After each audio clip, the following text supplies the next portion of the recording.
Bienvenue sur cette présentation offerte par Egilia Learning. Cette présentation vous permettra de savoir comment configurer vos mots de passe pour les accès à vos routeurs Cisco. Je vous souhaite une bonne présentation. Pour configurer les accès à notre routeur, nous allons commencer à passer en mode privilégié. Pour cela, nous tapons la commande Enable. Le prompt a changé, nous sommes donc désormais en mode privilégié. On s'aperçoit qu'aucun mot de passe nous était demandé. C'est indispensable de le configurer car effectivement, ce mode nous donne accès à tous les autres modes du routeur. Pour configurer ce mot de passe accès privilégié, on va commencer à aller en mode de configuration globale, à l'aide de la commande configure terminal. Le prompt a changé, nous sommes donc désormais en mode de configuration globale. On le voit ici avec le prompt config. Pour configurer le mot de passe accès privilégié, on tape la commande enable secret suivi de notre mot de passe, par exemple egilia_pass. Maintenant, à chaque fois qu'on voudra aller en mode privilégié, ce mot de passe nous sera demandé. Pour configurer l'accès utilisateur, c'est-à-dire l'accès ligne console que nous utilisons en ce moment, il suffit d'aller en mode de configuration de la ligne de console à l'aide de la commande line console 0. On indique ensuite le mot de passe avec la commande password, suivi de notre mot de passe, par exemple egilia_cons_pass.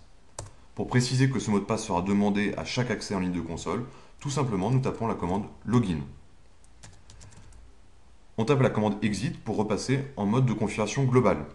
Désormais, nous allons vouloir configurer l'accès aux lignes Telnet.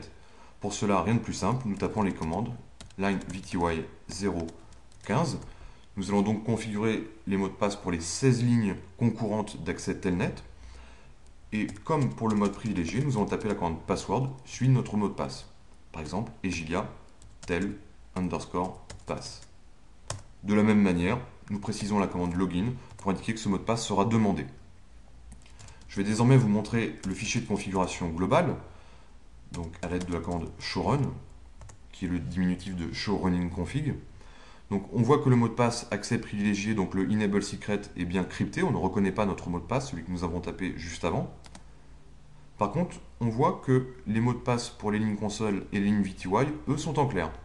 Nous allons donc vouloir les crypter pour éviter tout problème au niveau sécurité.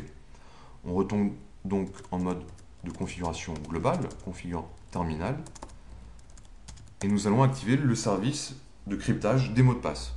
Tout simplement la commande service password encryption. Je vais vous remontrer de nouveau le fichier de configuration avec la commande showrun. Donc le mot de passe enable secret bien sûr est toujours crypté. Par contre, maintenant, on voit que nos mots de passe console et telnet, eux aussi, sont cryptés. Je vais désormais enregistrer les modifications que j'ai opérées sur le routeur à l'aide de la commande copy running config startup config. Je valide.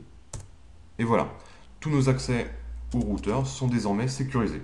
Je quitte la ligne console, je vais tenter de y retourner. Et on voit qu'on me demande un mot de passe. C'est donc le mot de passe que nous avions tapé tout à l'heure en line console, egilia_cons_pass. Voilà, je suis désormais sur le prompt du routeur. Je vais essayer d'arriver en mode privilégié avec la commande enable. Et là, on me demande le mot de passe. C'est donc le mot de passe egilia_pass. Voilà, nous avons réussi maintenant à sécuriser tous les accès de notre routeur. J'espère que cette présentation vous aura été agréable et utile. À très bientôt lors d'autres présentations.